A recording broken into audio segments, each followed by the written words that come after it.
What's up? It's Frank the Brew. I'm on the phone with Deuce. What up, what up? And this time, we're going to do something a little different. We're going to talk about the origin of Frankendeuce.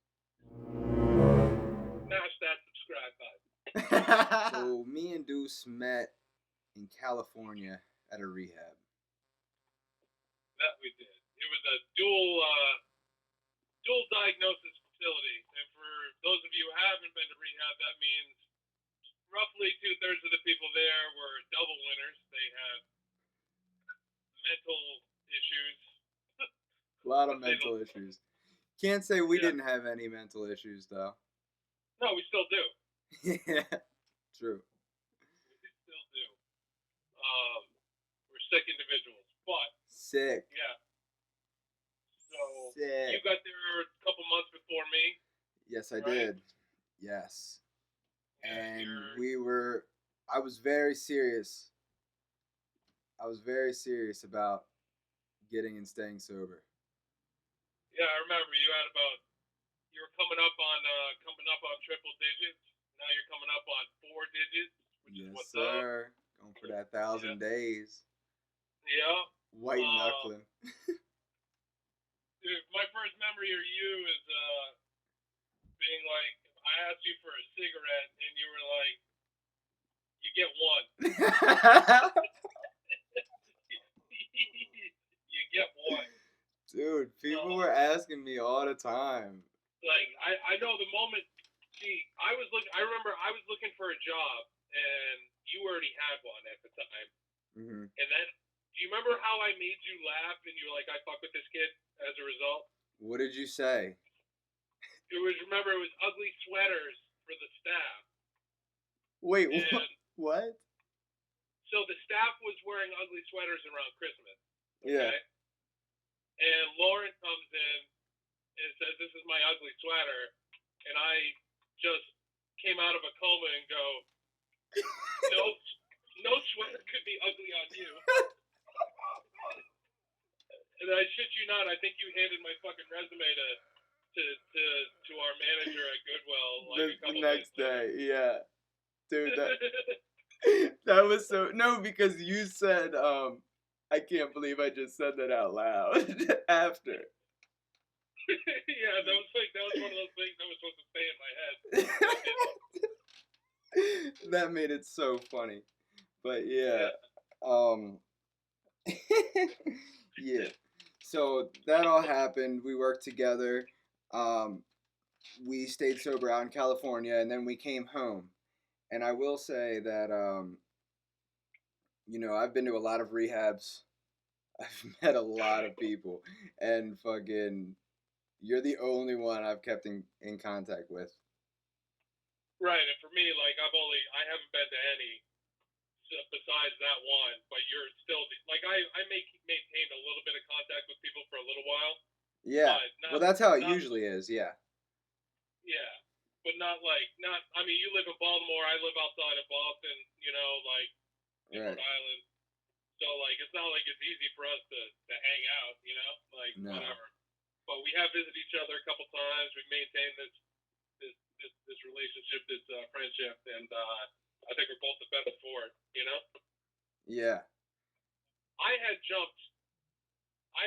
Like I didn't know anybody back home anymore. I didn't have anything going on, and like I didn't have a car at first, no job, no money. Mm-hmm. Like, and so I went headfirst into meetings when I got back to meet like-minded people. Yes. And I did not. I did the opposite. No, but you had your band. Yeah, I had my shit that I came back for. Right. You had your band, but like what we both came to realize, like, is that meetings weren't doing it for us anymore. I was going to 7 meetings a week, which to some people isn't a lot, some people it is. To me, that would be a ton right now if I went back to going to a meeting every day. Right.